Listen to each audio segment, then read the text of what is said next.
Okay, so when you are first working on your yearbook, this is what's called your ladder.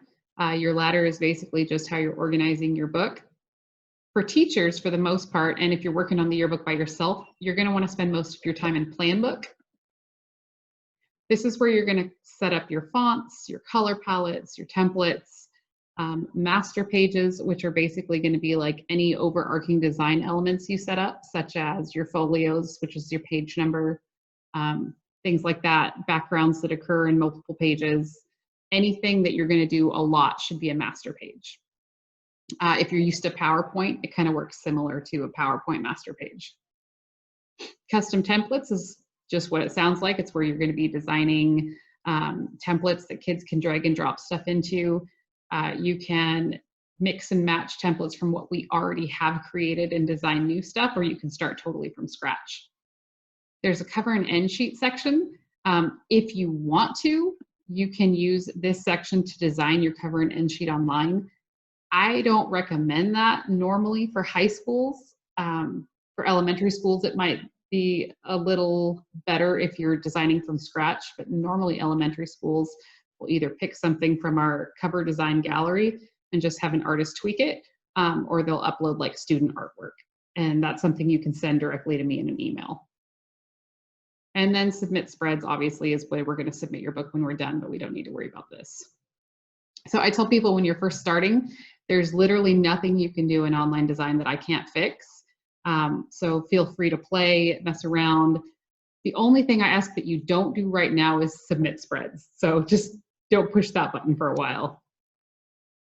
So to actually get into your book, well, actually, I'm going to move this down here for a second. Okay. So when we are working on our ladder, this is where you're going to want to enter your page information. And there's two major ways you can do it. The first one is to just push on this little area next to the page number, and that will bring up a blank spot for you to put your information in. So from here, I can assign my pages, and I can do it one at a time.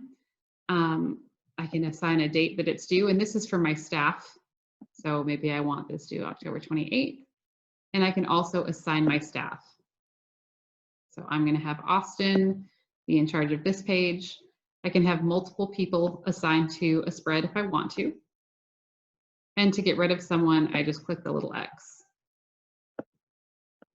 If we design color palettes or master pages, which we haven't talked about yet, this is where you can assign those to your spread also. This saves automatically, so you don't have to update or press save or anything. It just does that all automatically. When you're done, you hit the little X. So that's how to update your letter one spread at a time. That would take forever if you did it that way. So a faster way to do it is over here on the right, you can mass assign things. So if I want to assign titles fairly quickly, I can just go over here. I want to go pages 2 to 7 is freshman. Can do it that way, and then that'll change fairly quickly. So pretty easy. You can do the same thing with due dates, staff, master pages, and that's all fairly quick. So once you have your ladder going and you want to actually start working on pages, you can click on this little, this is actually going to become an icon, a little thumbnail of your spread. You can double click on that. It'll give you a preview of your page, and you're just going to click edit spread. And that'll take you into the design software.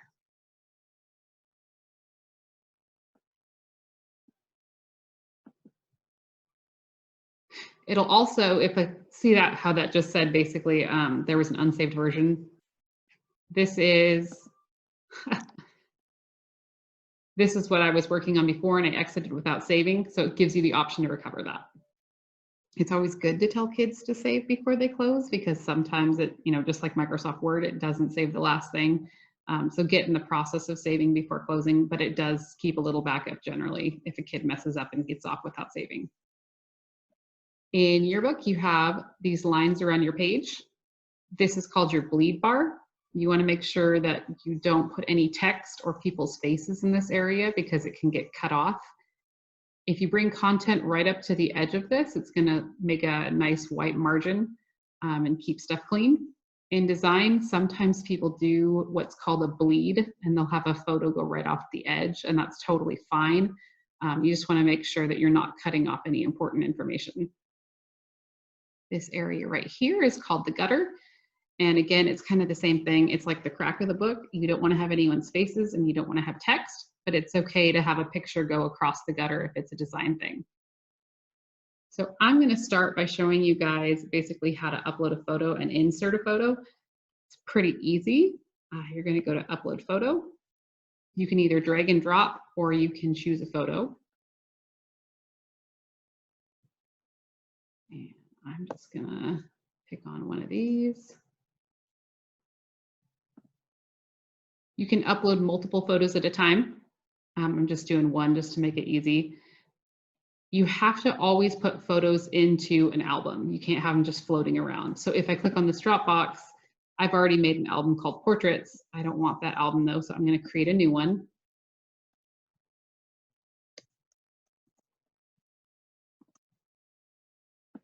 And that creates my album. If I want to, I could add tags. So these are my different photo topics, and I could add a new photo topic.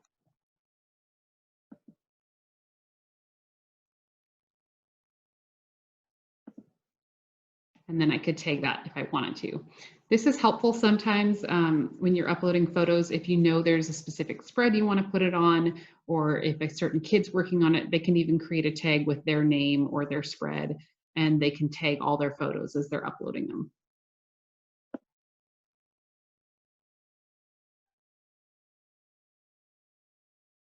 While this is uploading, if you want to start a new batch, you can do that, and you can be uploading 2 batches at a time. When you're ready, hit done.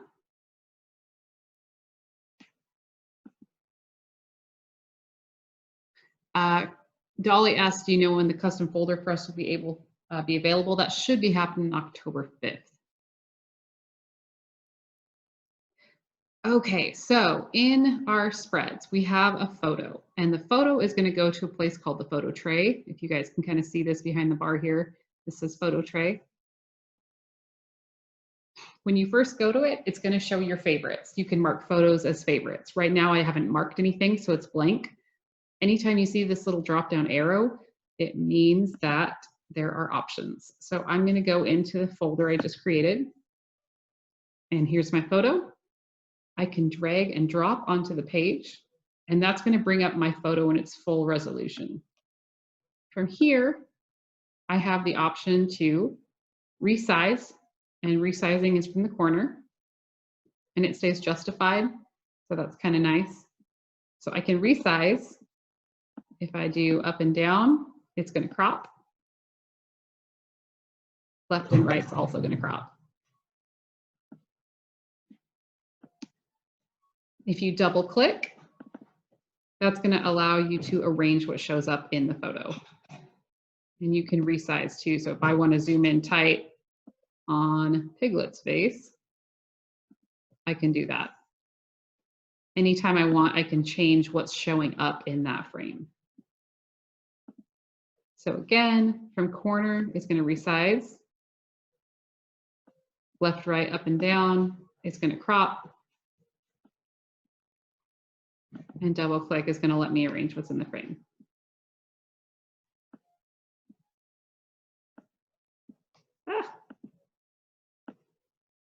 I'm stuck. Okay, I'm going to delete that. And so that's one way to put a photo in. Another way to put a photo in is to drop a frame. Your shapes are basically your frames.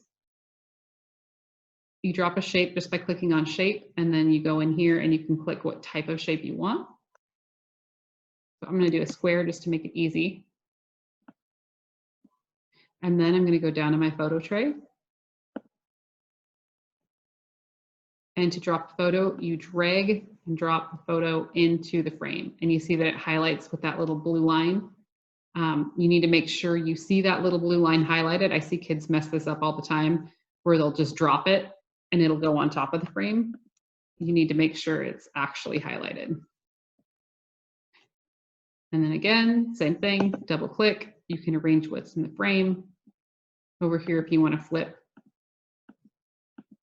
or rotate, you can do that. And I'm going to delete that. Questions so far? Let's see what we got going in the chat. So right now you have to have your photos on some kind of local hard drive. So you can't do it from a drive yet. I think that's something they've been exploring. But you either need to have it on your computer or a thumb drive or something physical. Okay, cool. Thank you. Yeah, no problem. And yeah, so another question I have is there going to be pages like the COVID timeline we did last year? So last year, when school got out early and everyone was scrambling to fill in pages, we made a bunch of content that people could drag and drop into their page. And the plan is that we are going to be doing that this year. I think we're going to be doing it with a bunch of different stuff. So I think we're going to be doing some fashion spreads.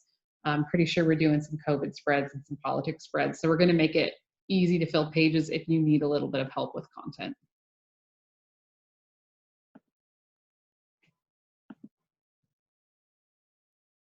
Okay, so that's photos. I'm going to do text real quick. Text is pretty easy. You literally click on the text button, you draw your text box, and then you type your words. Right now, when I have the text tool up, over on the right-hand side, it'll bring up my text bar. We haven't loaded any fonts yet, so we have our defaults, Helvetica and Times. These are always here, you can't get rid of them. If we'd uploaded more fonts, then we would have access to those here. But this is where you can change the size, you can change the color over here. You can do all kinds of stuff. So one thing that I see kids and their teachers mess up on all the time is they will create what's called overflow text. So if I make text that is too big for my text box, I'm going to make it super big so you can see what I'm talking about. It disappears. So right now there's more words in here than just type. And if you click on your little select tool, it might be hard to see this, but right here, there's a little red plus. This is what's called overflow text. And if I make this box bigger, you will see there is text hiding in there. So to fix overflow text, you have two options. You can make your text box bigger, or you can make your text smaller. And a lot of times I see this issue when people are working on portraits and kids have like super long hyphenated names. They'll have what's called an overflow text box pop up before they submit their pages. It'll say, oops, it looks like you have overflow text in here. You will all experience that, and I will show you how to deal with that on another session. But just know that that is what it's talking about when it says overflow text. It means your text box is too small to hold all of the wonderful things you've put in it.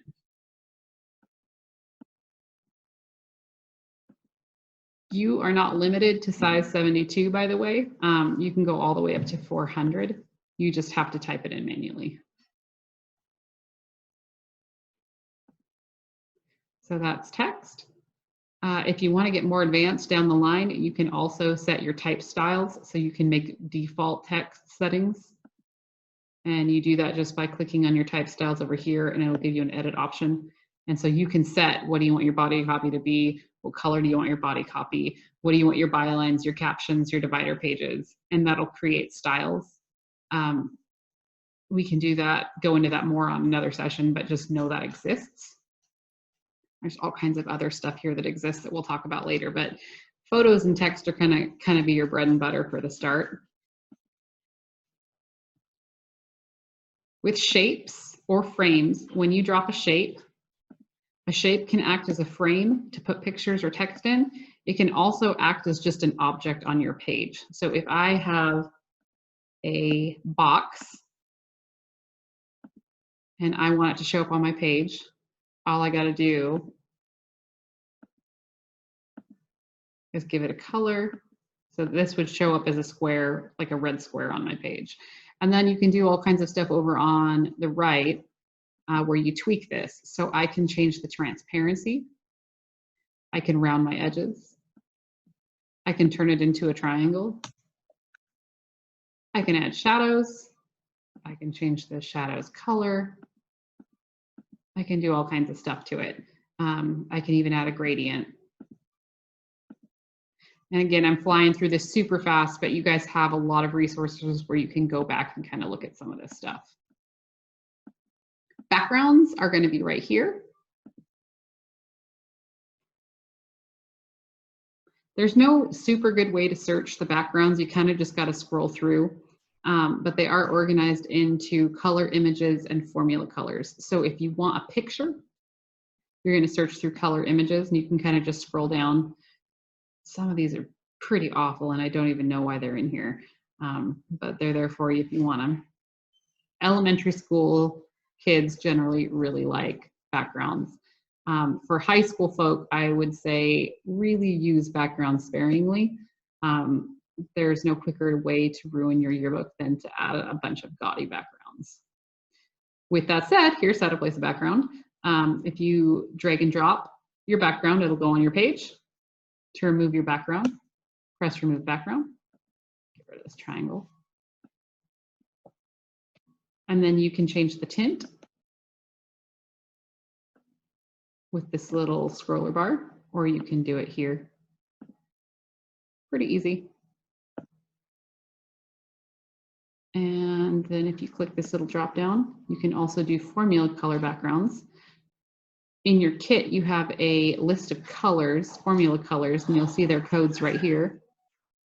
So you can look at your list of formula colors, drag and drop, and you can just have plain old colored backgrounds if you want.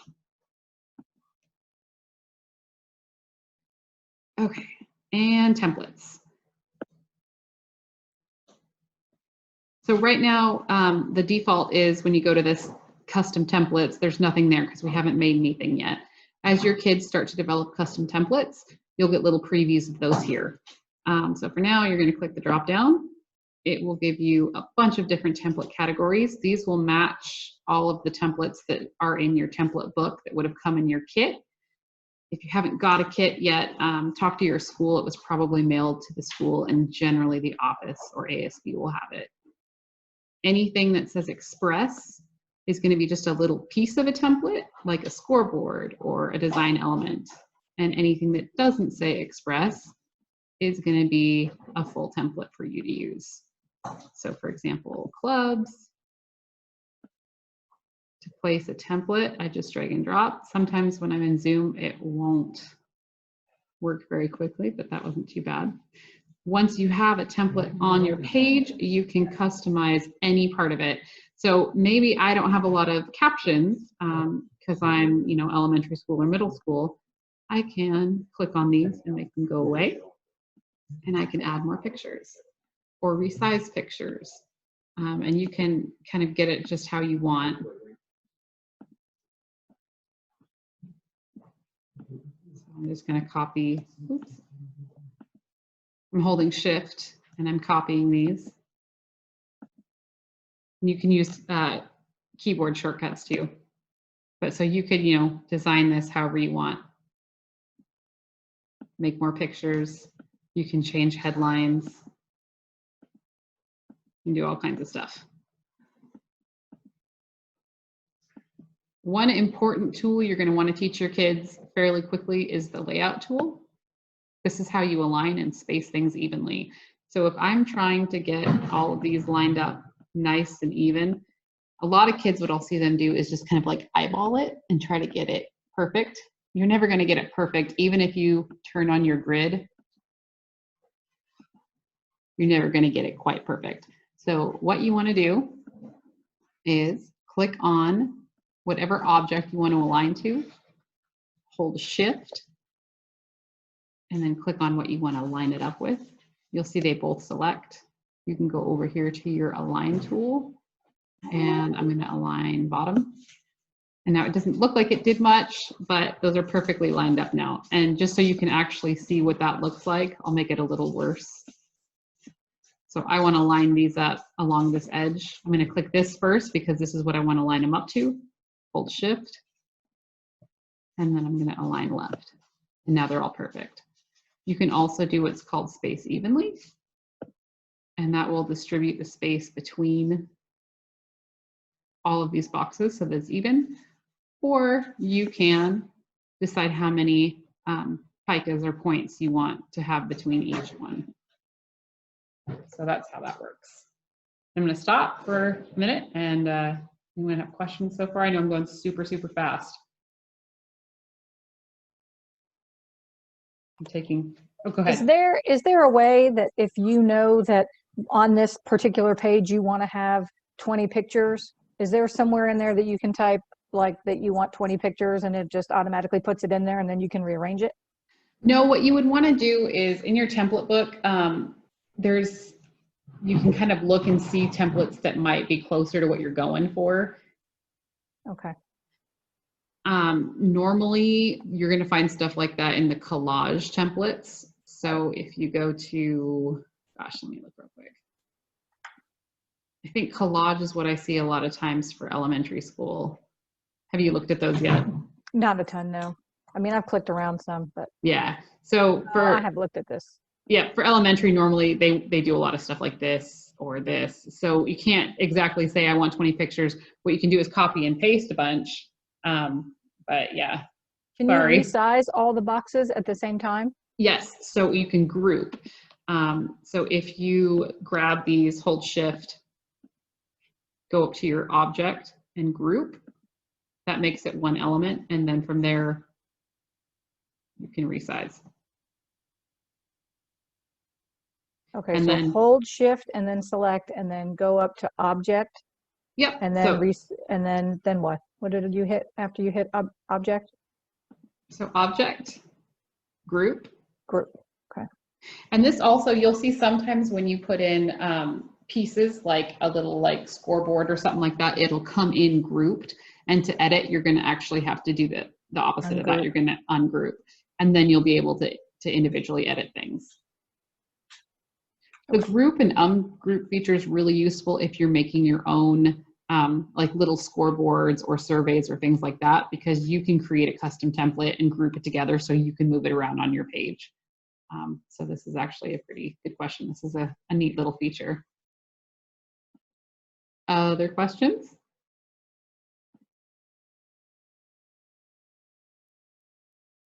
So really when you're starting out, I think the easiest way to learn this is just to kind of start playing with it. There's a whole bunch more you can do. You can do text wrap, you can do all kinds of stuff. There's a photo editor. So if you click on photo down here, actually, there's an edit photo option. So for example, if I go to my photo tray, I have this picture I'm going to drop in. I want to edit it. I can open the photo editor.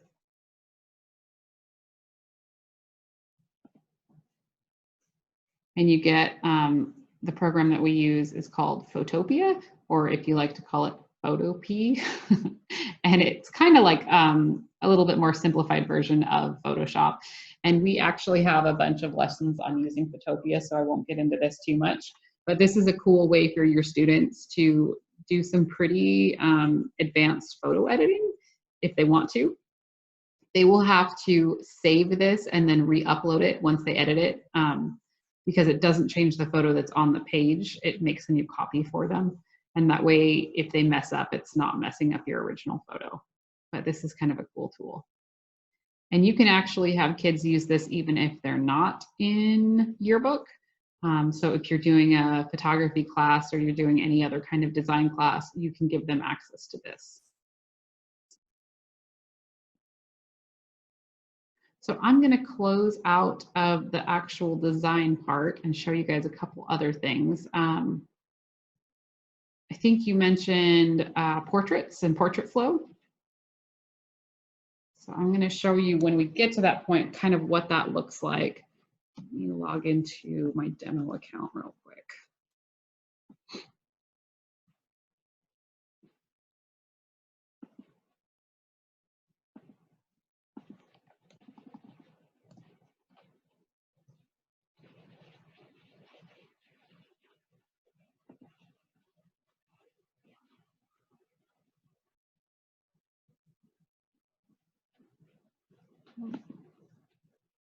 really wants me to go into Baker Middle School.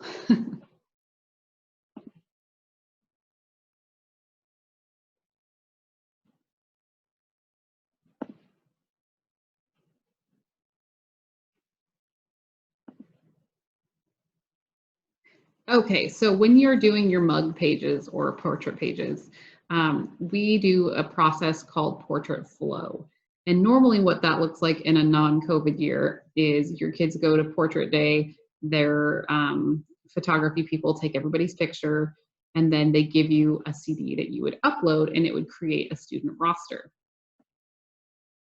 And that's what I have right here. So here's my student roster. And this is generated from the portrait disc.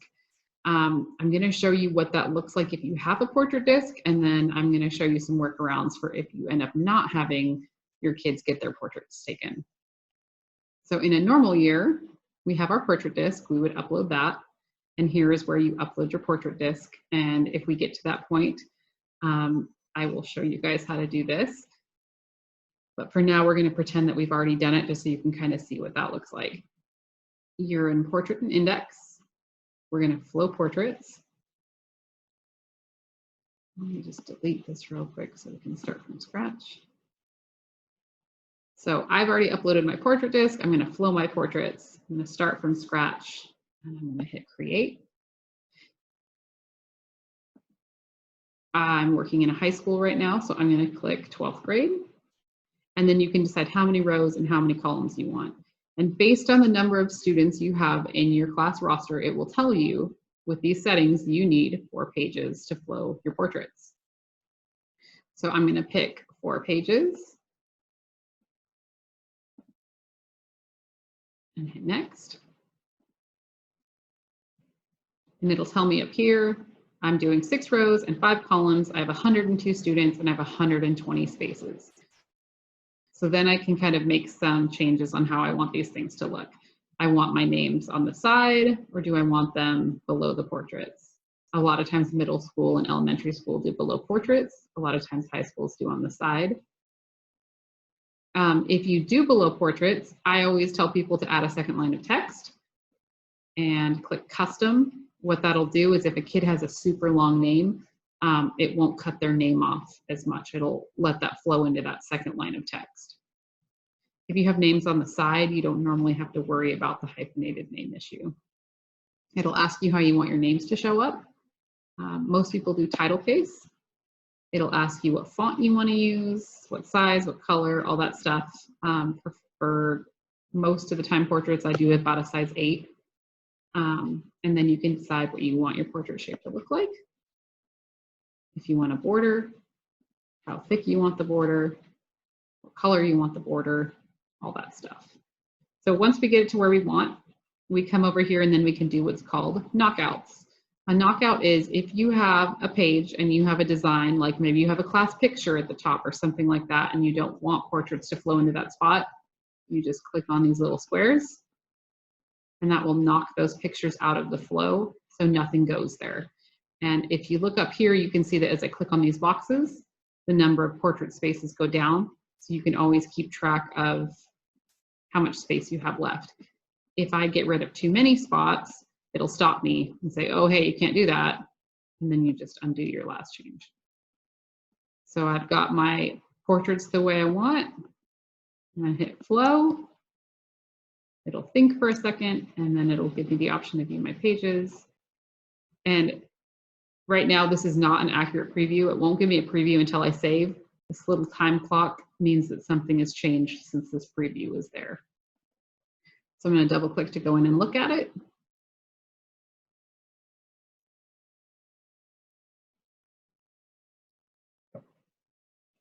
And there's my portrait flow. So that's how you're going to flow your portraits in a normal year. And even this year, you'll probably still do it that way. It's just going to be a little extra work getting our student roster. So I will show you some workarounds for uploading students yourself.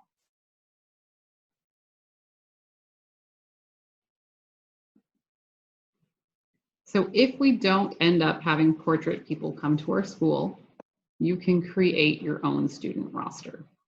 And what you're going to do is go to Portraits and Index, you're going to click on students because we're going to be uploading students. And then you are going to click new student. So I'm going to make a new student.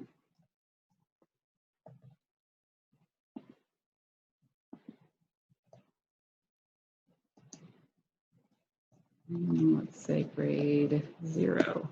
And so you see right here, I start typing in a grade. It gives me the options of what I already have.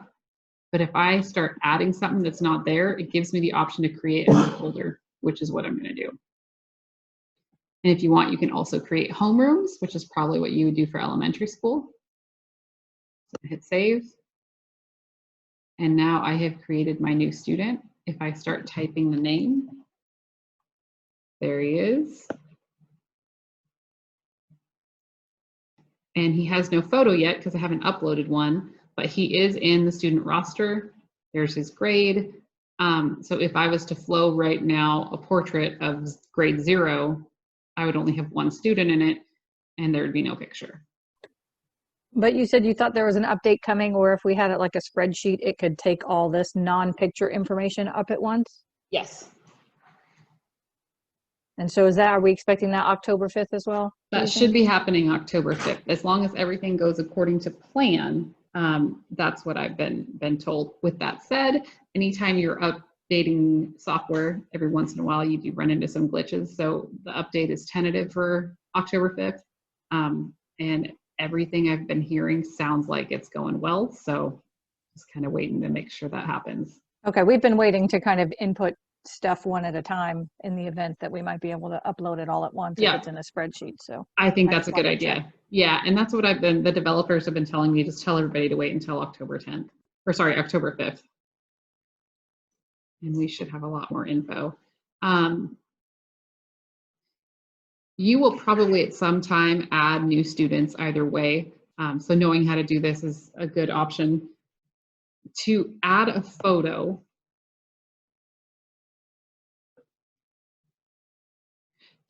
you're going to click on your photos. And sorry, if you click on any of your photos, you can make it a portrait.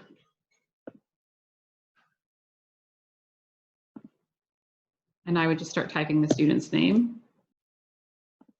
And once I do that, I can save. It saves as his portrait. And now when I flow that photo, this is what's going to show up. And I'll show you guys what that looks like. Hold on just 1 second.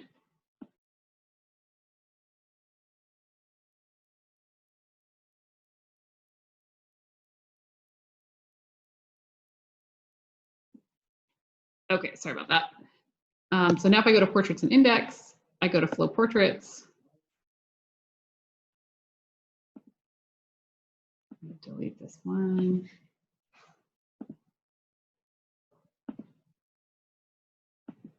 See, I have that grade 0 now. I can flow. I mean, I would never flow just one portrait, but I've created that option so I can flow it if I want to. I have one student and 30 spaces.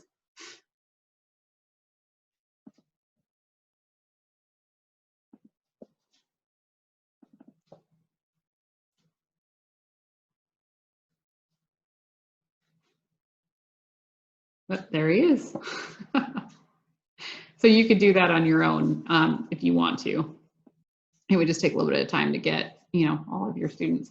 A lot of times what people will do is they'll upload a portrait disc with all the students, and then they'll cross-reference that list, that portrait list with their school list, and update any kids that are missing from the list this way. Questions so far?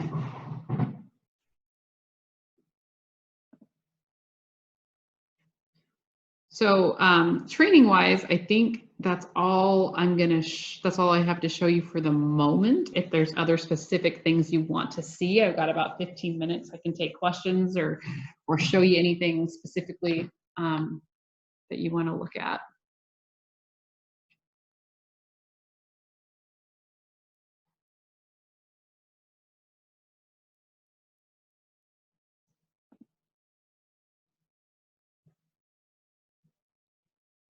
I'm judging from the silence that your guys' brains are just exploding with all of this information.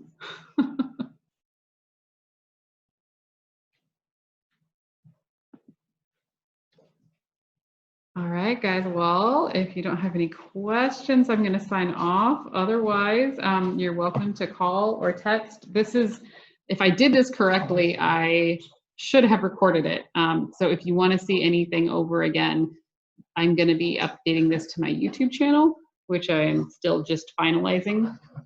Let me show you real quick where you can find some of those resources I talked about. And I'm going to be making a Google Drive, and I'll send you all links to that. But when you first log in,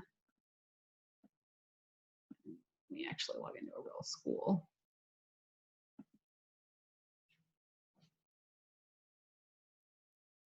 When you first log in, this is your members only homepage. You can go to Yearbook Help. And I think I've talked to a lot of you about this already, but just to show you one more time, because there really is a lot of good resources here. The ones you're going to want to be looking at when you go to Yearbook Help is online design, read all topics.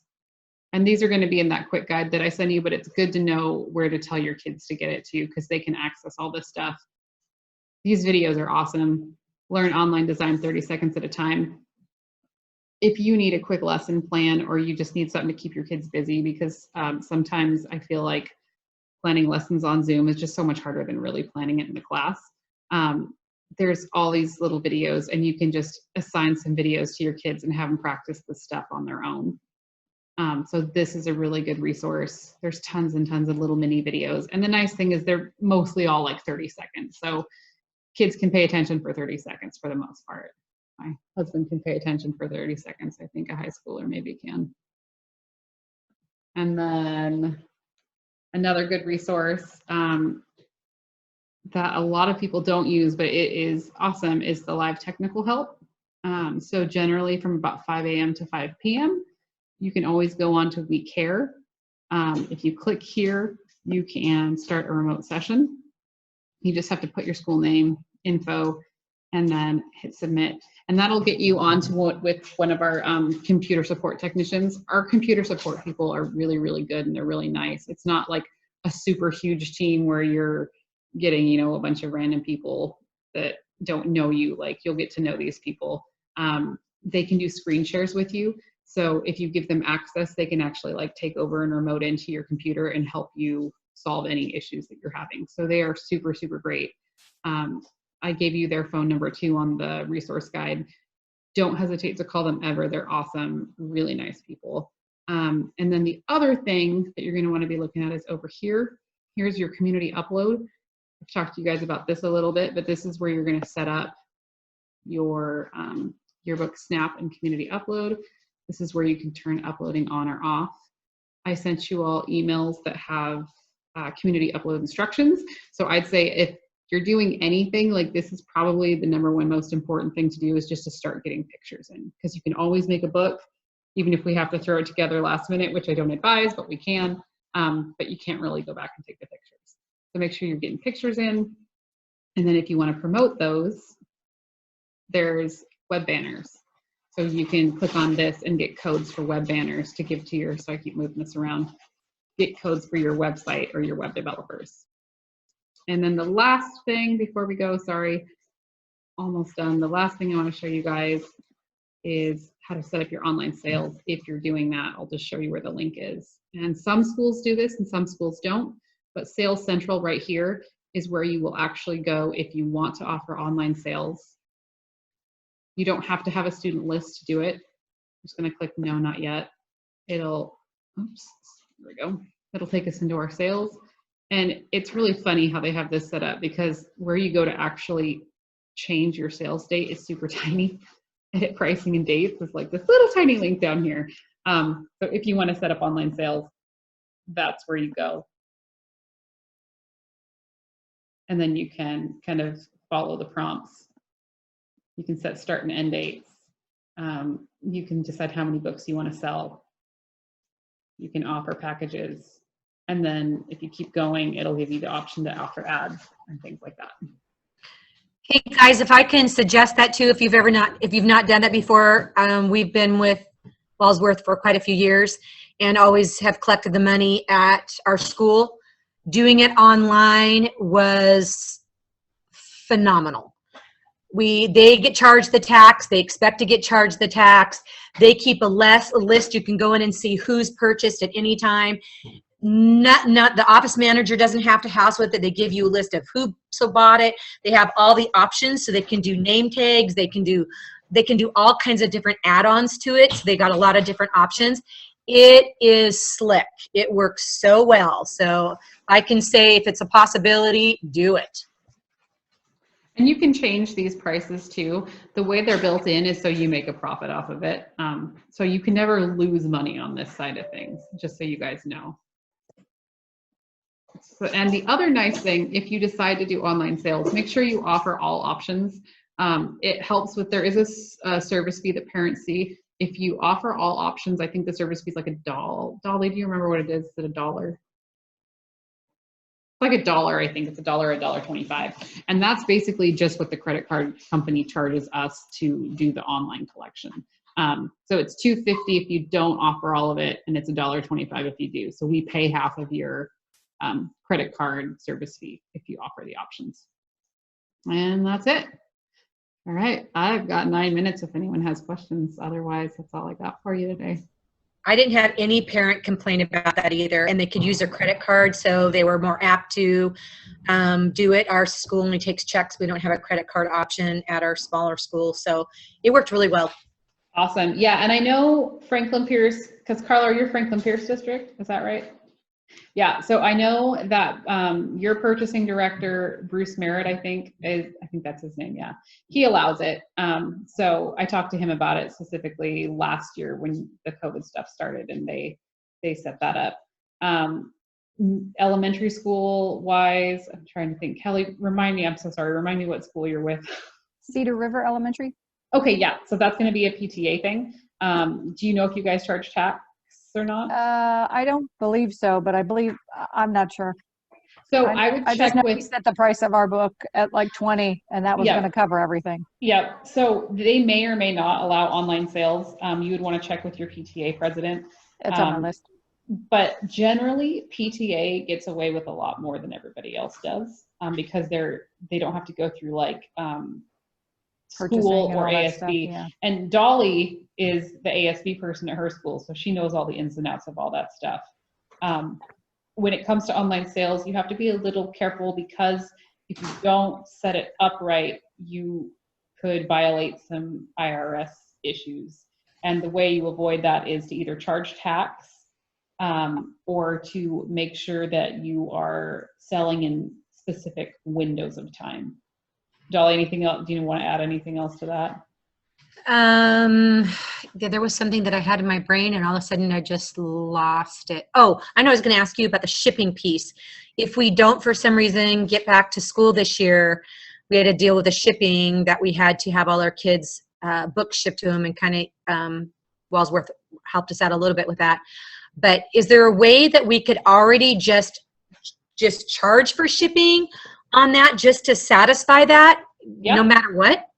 Yeah, so you would just raise the price of your book a little bit and just collect a little bit extra. And I'm pretty sure we are going to be offering that again this year. So what Dolly's talking about is we do a ship to home service.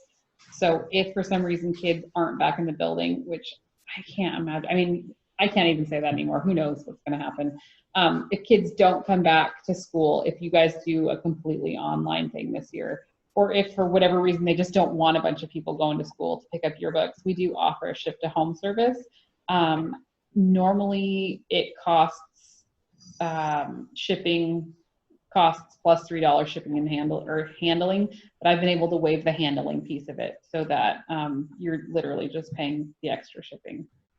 So that is an option if you want to do it, and you don't have to have all of the books shipped to the students. You can do like 50-50 if you want. You can have the option to have some books go to the school and some books go to students. Anything else? Thanks, Christina. Yeah, no problem. So